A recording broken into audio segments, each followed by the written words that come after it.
Welcome to This Week in East Brunswick. This week, the East Brunswick Youth Council gathered for their holiday party. Diane de Oliveira focuses on the Girl Scouts on making a difference. And Judith Lebline gets a bride's makeover on going to the chapel with Judith and Jim. Also, stay tuned for the rest of the story we started to show you last week, where the mayor and winners of an essay contest try their new sleds on the high school hill. We'll have our Township Council review and more, so stay with us. Holiday time is shopping time. When you think shopping, think East Brunswick. East Brunswick means bargains, wheels, and sweet deals. The latest fashions for your family and for you, and your best friend too. Keep your best foot forward on land or on snow. With convenient spots to gas up and go, and great places to have fun, all at prices that won't curl your hair, whether it's an elegant holiday feast, a quick bite, or an exotic delight. East Brunswick's got it. For gifts that sparkle, or put a sparkle in a child's eye. To ring out the old, and to ring in the new. For hoop dreams and sweet dreams. The books we want to read, computers that are up to speed. And don't forget the disc. When you compute all the facts, the answer is clear. East Brunswick means you'll find it right here. You'll find literally thousands of values right here in East Brunswick. From Riders Lane to Route 18, the items and services you need, all within convenient reach. This year, save time and money and shop in your own backyard. Remember, when you support local businesses, you help keep taxes down too. When you think shopping, think East Brunswick. I'm Mayor Bill Neary. Happy and healthy holidays to all. You owe me the matter of £20, I believe. Well, if you want to pay it, come to my place of business. I don't conduct my affairs in the teeth of inclement weather. Hi, my name is Tony Adace. I am the director, and I've adapted this year's show, A Christmas Carol. I am happy to say that this is our 10th anniversary. When we first started, we were going to do it from a year, maybe two, but it's become so popular that now it's 10 years. Christmas Carol starts on Friday, December 12th, and runs through Sunday, December 21st.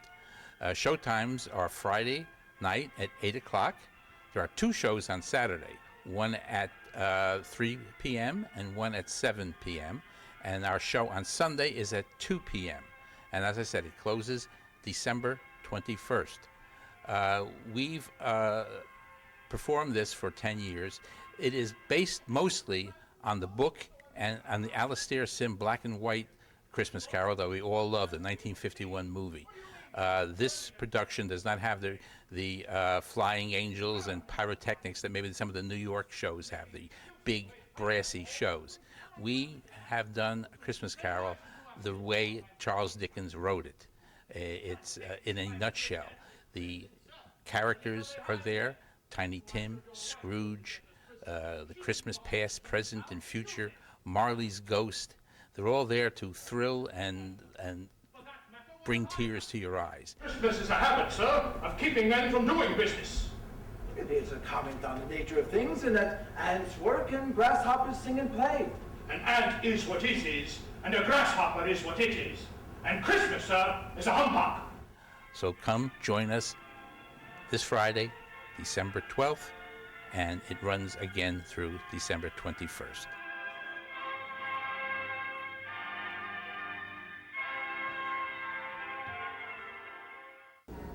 Hi, I'm Jill Richards with This Week in East Brunswick. We're continuing our series, Go Into the Chapel with Judith and Jim. And right here next to me is our local celebrity, Judith Lebline, who, as you know, is the host right here on EBTV of Conversations with Judith, and also a radio personality from WCTC AM.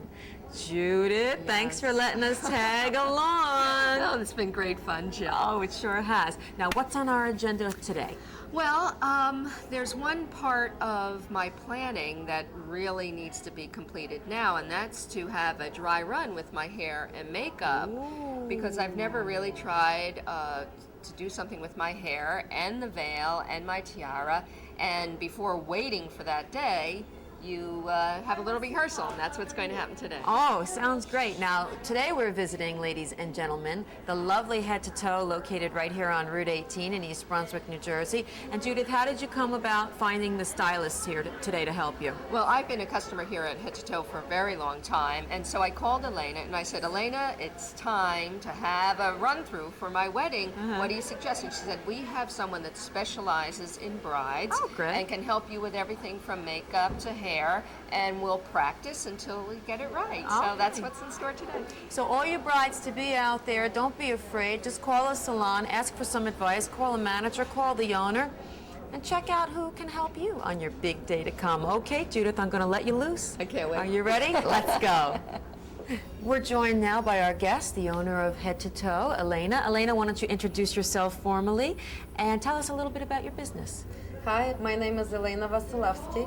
We have full service salon. We do all kinds of hairdos, haircuts, hair color, makeup, massages, facial, skincare, body care. How about bridal care? This is our huge department. We do a lot of weddings and we specialize in bridals.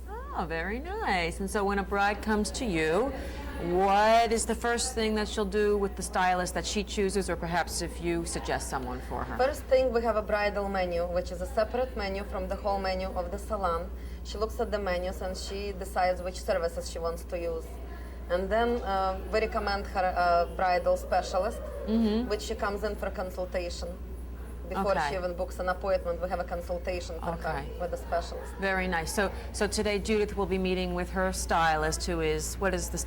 Her stylist is Stacy Nolan. Oh, okay. So she'll meet with Stacy and she'll discuss her ideas, and Stacy will give her some suggestions, and then away they go. What about trends? How are the brides wearing their hair these days? Trends are very simple. It's medieval style is in style right now. What is a medieval style? It's loose, long loose bangs, just pulled up in the back in a ponytail or just in a simple bun. Oh, like similar to yours then Similar today. to mine. That's why I wore it today. Oh, very nice. Now, do you have any advice if a bride would like to do her own hair at home? What could she do that's easy for her to do and maintain all day? Absolutely. I think the best idea is to get a curling iron and to do a couple curls around your hair, loosen them up, pull your hair in the back or just pull it up, put a couple pins in, and there you go. There you go. Thanks. Nice and simple. Very, very good. I'm sure that was very helpful for all you brides to be out there. Okay, we'll check on Judith, and next stop is makeup.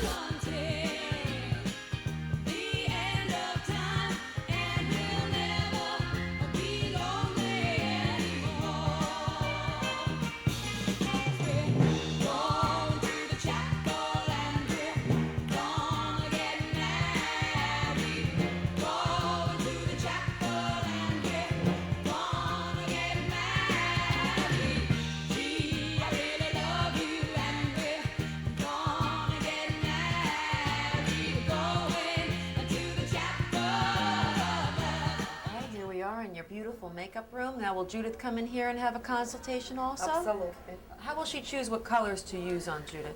First of all, she will examine her complexion, her natural complexion, her skin color, her eye color, her hair color, and by looking at her natural tones, she will determine and enhance with makeup her natural beauty. What's popular right now is a natural look. It is. So what we recommend is just to enhance the natural look. Okay, what about for photography? I've heard that sometimes different colors are bad for pictures. Pale colors are not that great, like lavender, pale green is not that great for pictures. Okay. Now, what kind of makeups would a bride need to have when she's leaving here for the day? I mean, she's going to have to do some touch-ups. Absolutely lipstick. Okay, Lipstick is a you got to must. have some lipsticks. Okay, right here. Would this be some choices that she'd be able to make? Yes, she will, whatever lipstick we will use on her, she will buy that lipstick or will give it to her complimentary. Okay. And she will use that to touch up her makeup. And you have some lip liners and some eye pencil, and goodness knows she'll need some waterproof mascara. Yes, absolutely. It always helps. And lots of tissues. Yes. Okay, very good. Well, I can't wait to get Judith in here. I can't wait to see how she comes out. She's gonna look beautiful. Oh, I can't wait. Thanks a lot, Elena. See you soon.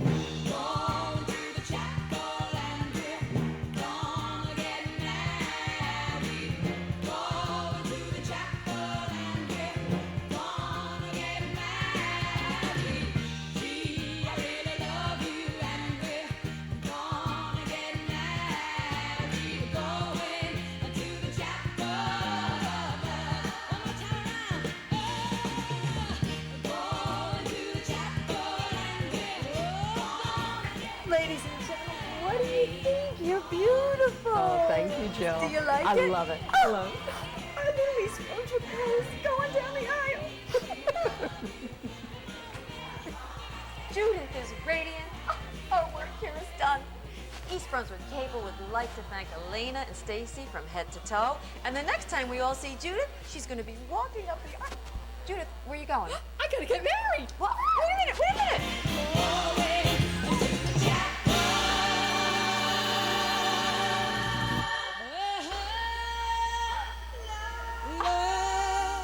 Well, I'm finished with This Week in East Brunswick, and I hope you've enjoyed our segments. Go into the chapel with Judith and Jim. See you in church.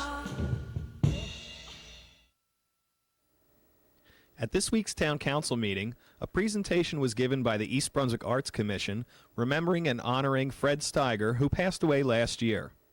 The plaque reads, East Brunswick Arts Commission honors Fred Stiger, 1929-2002, gifted photographer, for his enthusiasm, dedication, inspiration as a volunteer in the community of East Brunswick. The council also voted on and passed a resolution to sell the property that Playhouse 22 sits on. Mayor Neary was looking for the council's support to authorize the sale of the property, which may have environmental issues as well as building maintenance needs, to a developer and use the funds from the sale for a new multi-use facility. If there's any truth to the fact that some members of the public have said that the property is polluted, if that's even close to being true, it's township property. The township's going to have to clean it up. In this case, we don't have to spend tax dollars to do that.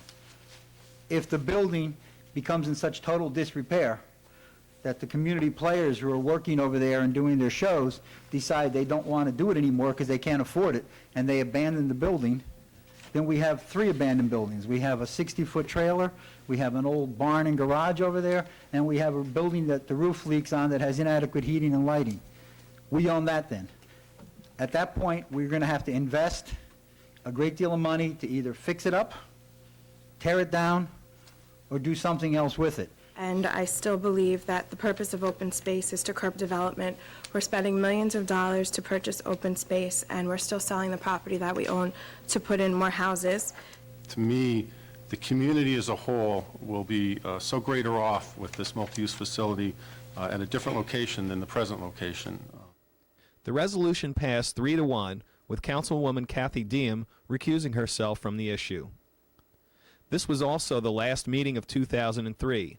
The next meeting will be held on Monday, January 5th.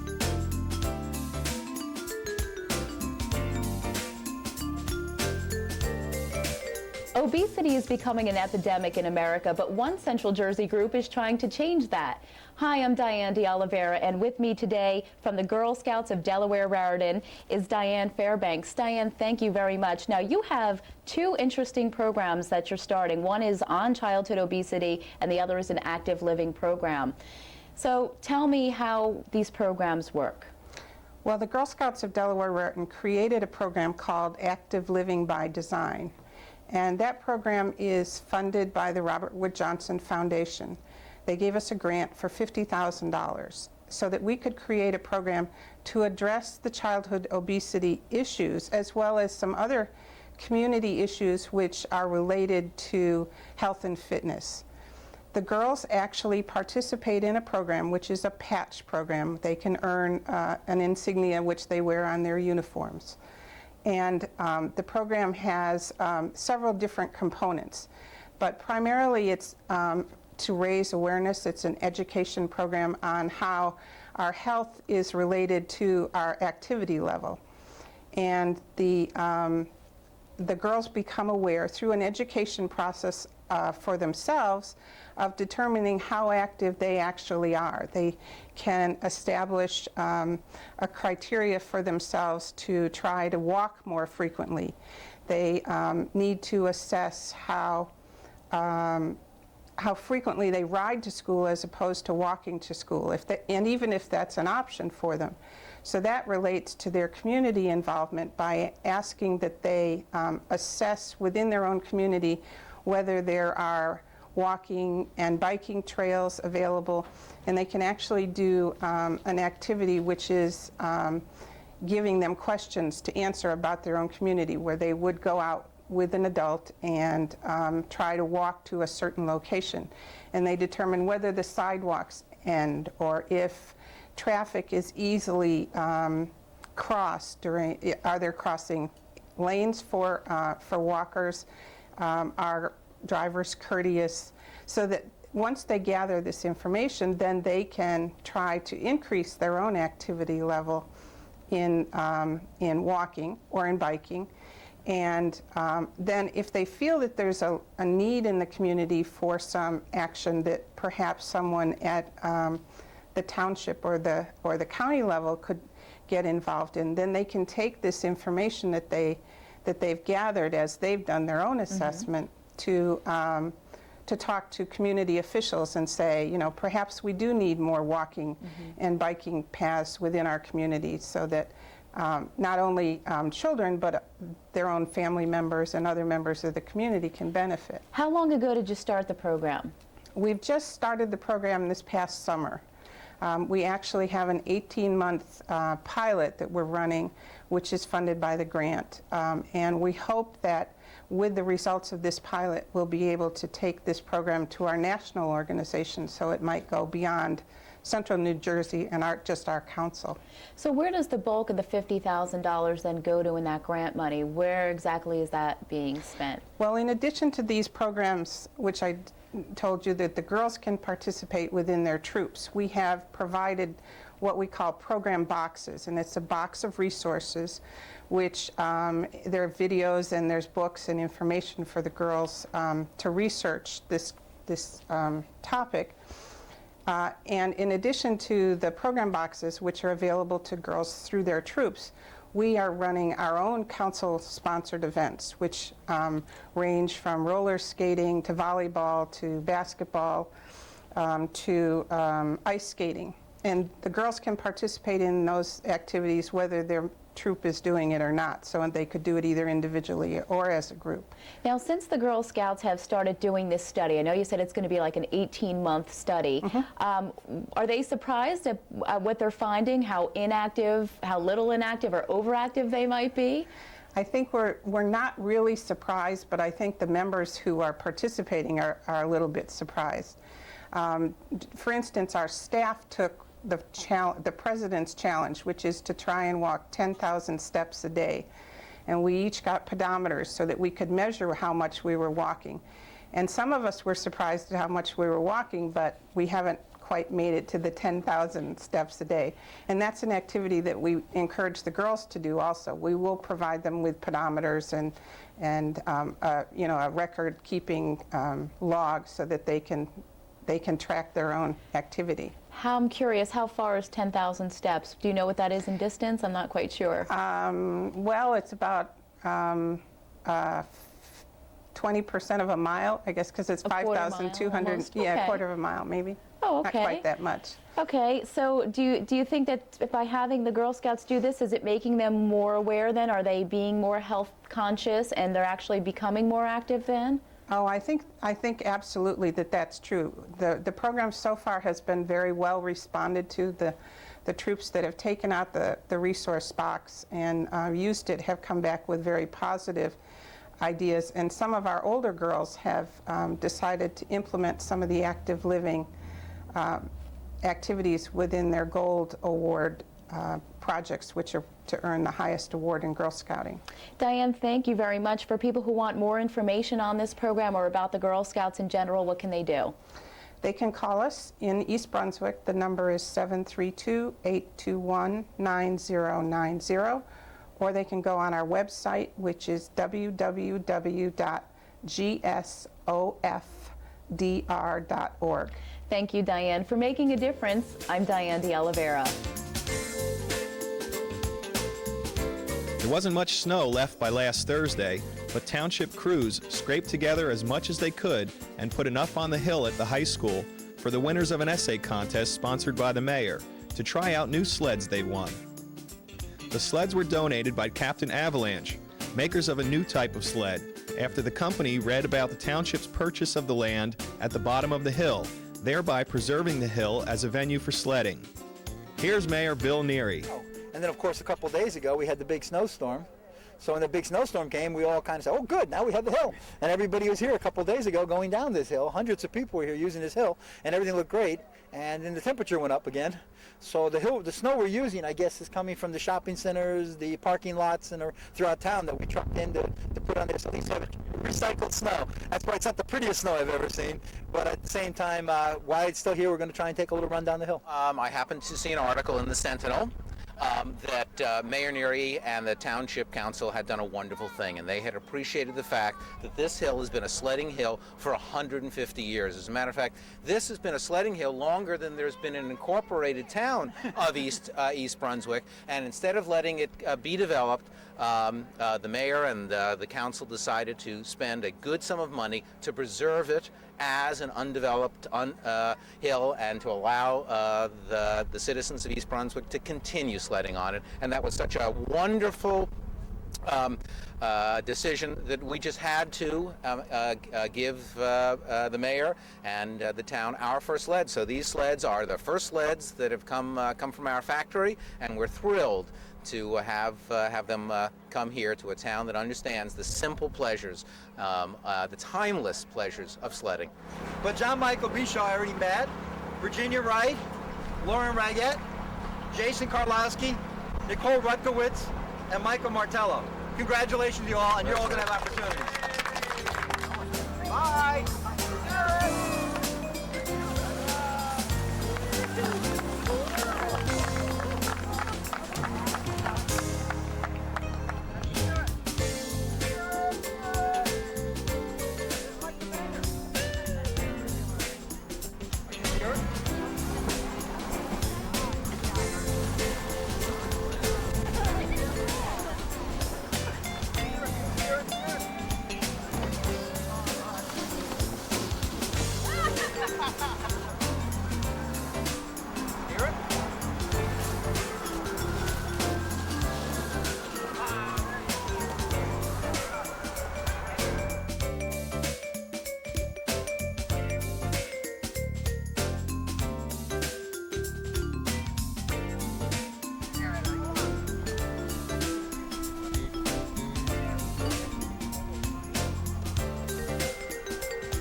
The Youth Council is to offer an open forum to foster communication, education, and information concerning youth and youth-related issues, providing students in grades 9 through 12 with social activities in a safe and positive environment. It also promotes individual self-esteem and leadership through participation in meetings, events, and community service projects. Whereas the East Brunswick Youth Council provides an opportunity for teenagers to make a direct difference in their lives by providing social and recreational programs to students in grades 9 through 12 and a positive environment. The Youth Council further provides an opportunity for teenagers to perform community service by donating their time, energy, and talents to strengthen our community. And whereas the East Brunswick Youth Council has served on the Skateboard Park Committee, the Future Municipal Use Committee, and on the Commission on Aging, and have assisted the Human Relations Council. In addition, they have participated in countless community activities, including helping at Camp Daisy, the Butterfly Park, the Visual Arts Celebration, our Community is Fair Day, Snow Removal for Seniors program, and adopted an East Brunswick family for the holidays. And whereas the East Brunswick Youth Council has served a total of 1,284 hours in service to our community. Now therefore be it proclaimed that I, William Neary, Mayor of the Township of East Brunswick, commends the members of the East Brunswick Youth Council for another outstanding year and wishes them continued success in the years to follow. congratulations, have a very happy and healthy holidays. Youth Council membership is available to all East Brunswick residents in grades 9 through 12. Tonight we are here for a general meeting, and after we'll be celebrating the holidays with a party.